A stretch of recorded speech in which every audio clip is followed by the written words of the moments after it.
you so much for joining us, man. Gentlemen, how are we? I thought you were going to say, speaking of wonky, Sean Cunningham's here. It crossed my mind. I had a couple ways to go, and this is the way I chose. Sean, let's not waste any time here. Obviously, Jalen McDaniels gets traded, and a lot of people, a lot of fans had a lot of questions. You put out a tweet post yesterday that essentially alluded to this is part one of two. We wanted to have you on, Sean, number one, because you're great and you're our favorite. But number two, with a lot of people looking for the moon amongst the stars, where it's part two must be Cam Johnson. Part two must be Kyle Kuzma. I don't know if you saw some of these aggregators, Sean, that put Brandon Ingram said they are now front runners for Brandon Ingram and Zach LaVine. Can you talk us through what part two might realistically look like? Maybe if there's some possibility, sure. But when you were privy to the information of the part one and part two, where did your mind first go, and where do you think this is going to go? Yeah, I mean, I think I don't fault people for thinking like they're going to swing for the fences here, but I mean, the reality is you keep the roster. This team has historically kept roster spots open during the season. I don't know about going into the season, but certainly you like to have that flexibility, and this team is all about their flexibility. I mean, Monty McNair calls it optionality a lot, and I know Kings fans have kind of glommed onto that phrase before. But no, I mean, look, I don't know what that next move is, but in hearing that they're still working on something else, and that this is part one of something to come, that doesn't necessarily mean that it's imminent. It doesn't mean that it's right. 6 days from now or 6 months from now. There's a lot of season ahead of you. But I think if I was a betting man, to me, it's not necessarily a swing for the fences move per se. I could be wrong here, but to me, what seems more realistic is I think that there are, you look at your your two-way players, and you look at some of the pieces on your roster, and then you look at what's available, what shakes out from training camp and cuts and free agency and guys that aren't signed yet. And, you may have had conversations with people throughout the years, throughout the summer. And then you get to it's a training camp window. Some people aren't in camp. Maybe there's a wrestling of figures and negotiations and things of that nature. And also you're doing your due diligence and kicking tires on certain people, but also doing due diligence and you look at the salary cap, and you have to manage the salary cap to keep said flexibility and optionality. So I think that's, if I was a betting man, I would expect something of the, maybe maneuvering somebody into a roster position similar to what we saw with Keon Ellis last year. You shuffled the deck a little bit with, Mason Jones being able to be a two-way player.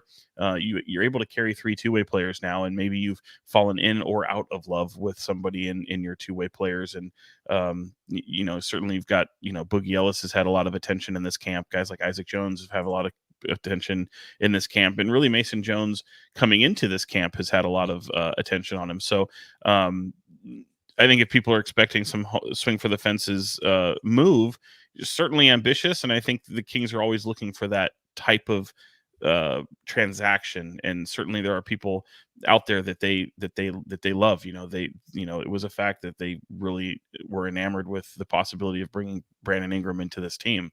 I'm not saying that Brandon Ingram is imminent, but he has an interesting situation with the New Orleans Pelicans.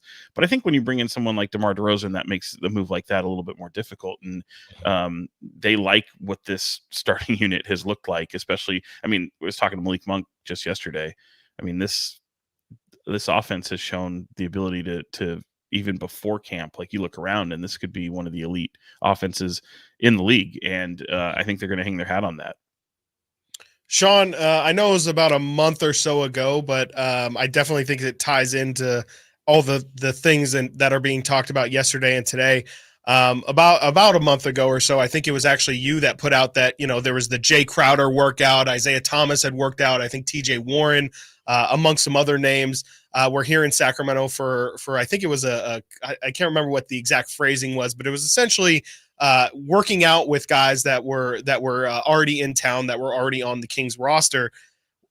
Just kind of I don't think we ever really heard officially what was the nature of those workouts. And then I think you kind of alluded to it in your first answer there, but those seem to be more like the kind of guys, if the Kings are going to bring somebody from the outside in, it seems like you're kind of saying it will be possibly one of those kind of caliber players, the Jay Crowders, maybe Robert Covingtons of the world. Juan Toscano Anderson was a mid-season addition last year. Is that kind of what you're saying? And then again, what was the nature of those summer workouts? Yeah, it's certainly one pathway. I mean, they were able to, have their hands on him, get some familiarity throughout the organization and through their players, and the nature of the workouts. It's not too dissimilar from what happens in years past, where you don't have a full complement of roster players in town, so you're able to bring some people in who are available. You're able to get them quality workouts, but also you're literally able to watch and see what could unfold and maybe kick the tires on something. So, is it a workout in the sense that pre-draft workouts, you have guys come in and you're literally poking and prodding and see what these guys are all about? No, it's not that. But fortunately, those people that are coming in that you have been able to take a look at historically are guys that already have enough tape in the NBA. Someone like Jay Crowder, people know what the hell he does. Can he still do it at a high level? Can he still do it in a role that might fit your team? So make no mistake, it's an evaluation period, but it's also a way for your guys to get some real healthy competition for guys who are in town that aren't having this haphazard summer league basketball where guys just out there to really try to show that they're like the rec league guy that can get maybe some sort of look. But no, and I think, look, it's just a pathway to making your team better. But I think, what do we see all the time during this type of year is training camp, and you get camp meet, and people who get cut, get fall out of favor. Someone who all of a sudden, the landscape of the NBA changes by the day. So it'll be interesting to see what falls out. I mean, look, you don't have to have something really 2 days before, you get going here on the 24th. So there's a lot of exhibition and preseason, and it's no more training camp, but there's a lot of evaluation that's going to be going on. And I think it's sometimes easier to evaluate your team once you get through the preseason schedule and you have those idle days of just getting your team ready for what's to come in terms of the season opener, and then a true hard look at what you're doing, not only at the NBA level, but what's to come with the G League level. And obviously the Kings like to have that symbiotic relationship between Stockton and Sacramento, to where they're running similar patterns and similar play sets and schemes so that they can easily adapt going from one to the other. Right. Drew Timmy. That's what I'm talking about, Sean. Sean Cunningham, Fox 40 sports reporter. So, Sean, I think everybody in Sacramento looked at our phones and then looked at it again when Shams came out and resurfaced the report about DeAaron Fox's contract. Can you just make it very clear for us, compared to what came out a couple months ago with Sam Amick and Anthony Slater? Is this Shams just re-reporting it as an ESPN guy and no longer an athletic guy? Has anything changed? What was the purpose of this report coming out? Was there something that did DeAaron officially not sign it? Because I think we were in the last segment very confused. Somebody said, well, the first one was 2 years and this one was 3 years. And Chris and I were talking. He said, no, it's the same one. What was that yesterday? Well, I'm not Shams Charania and I don't work for ESPN, but I will say the way I interpreted it was very much, this was we kind of knew this. I think he had some information that on background. So he had some background information that he was able to allude there in terms of, the no way, shape, or form. I think both sides organizationally and really within DeAaron's camp wanted to get out there that it's no way, shape, or form any kind of slight on the organization. Now, that being said, Sacramento, let's face it, I mean, they didn't make the playoffs last year, and right. People throw a parade when they make the playoffs. So I think he has aspirations beyond that. But from a financial standpoint, it just makes sense. I mean, he was an all-NBA and an all-star type player 2 years ago. He was still that same caliber player last year. He just didn't get it. So you're kind of betting on yourself. You already know you've got in one hand, you've got this offer. But if you still make your all NBA team, it's going to escalate into something bigger. And why wouldn't you go for that? I don't think in 1 year, barring a devastating career-threatening, injury, that the Kings are going to look at DeAaron Fox any differently. I think during this window that they have, they've committed to Domantas Sabonis. I think there's decisions that will be made, with Keegan Murray in terms of, how they value him and what his number will look like. But certainly DeAaron Fox plays into that. They've invested in, Malik Monk, who plays so well with this unit. And these are the type, it's always an evolving piece, but they know that they're going to have to pay top prime dollar for DeAaron Fox. I think they're prepared and ready to do so. But from a DeAaron standpoint, you're absolutely going to bet on yourself because you already know what you're capable of making. Free agency is still not. It's still 2 years away for right. what he's facing. So yeah, you bet on yourself. You can get something done next summer.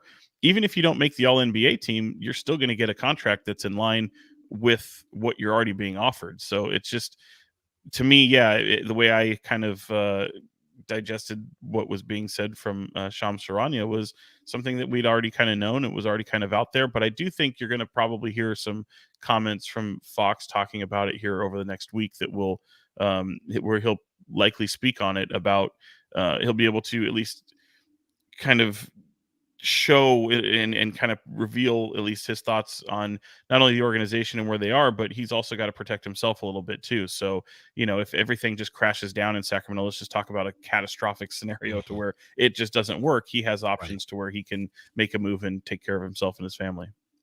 Sean Cunningham, Fox 40. Last question for you, Sean. You mentioned Mason Jones, you mentioned Isaac Jones, and obviously Colby kind of got some minutes at the start of last year. Do you think that there's a possibility going into this year that we might see some of those young guys, or I guess just guys that we weren't really expecting to see, the Isaac Jones of the world, the Mason Jones for sure, maybe even Colby, maybe Boogie Ellis as well? Is there any chance that you see maybe a little bit of a surprise entering the rotation early in the season this year? Yeah, I think so. I think there's, we've had, I've heard things so much in camp and training camp, and, people really, when they accentuate the positive, it's like, okay, yeah, well, Isaac Jones does a lot.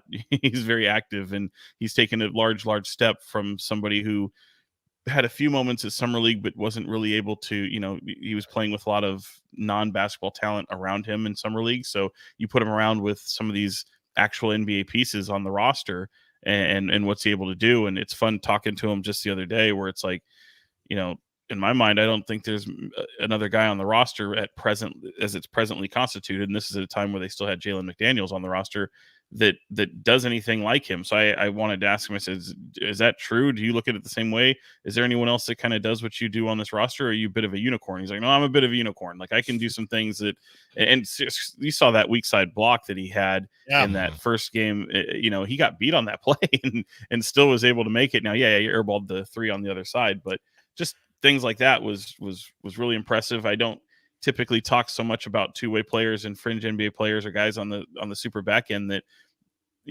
at this part of camp, but that's what camp is for. And yeah, I can easily see somebody like that having a mark. I can also see the front office looking at it and going, we need something better. We need to add something like this to our roster. We need some help. And, they're constantly trying to find ways to improve the roster. So the long-winded way of saying it is, yeah, absolutely. Sure. I can see, when you're keeping up with these Joneses, I think you can see somebody come in and maybe have an impact. I mean, look, we saw Keon Ellis go from this type of player last year to, finishing the season as a starter, and starting this season is likely the starter because Kevin Huerter probably won't be available yet. So it's his job to lose at this moment. So this is just kind of how things roll. And I don't know which one it would be of any of those Joneses. Colby's been a little cold in this really since summer league. I think a lot of people wanted to see much more from him. So, and I know that, Mason Jones has fouled a lot, but I know the guys have really talked a lot about how Mason Jones impactfully has been that communicator and done so many things for the within the walls of the practice facility that have really stood out. So, yeah, I could absolutely see something like that. I don't know if it's a bulk 20-minute impact night in, night out, but certainly somebody that can contribute. Sean Cunningham, Fox 40 sports reporter. Sean, thank you as always. We will see you throughout the season there in Golden One, and we'll see you right here on the show. Thank you so much, Sean. We'll talk to you soon. Anytime, guys. Thanks. See you later. Coming up next, we react to everything Sean had to say, and we take a trip around the NBA. Stiles and Watkins, Sactown Sports. The NFL.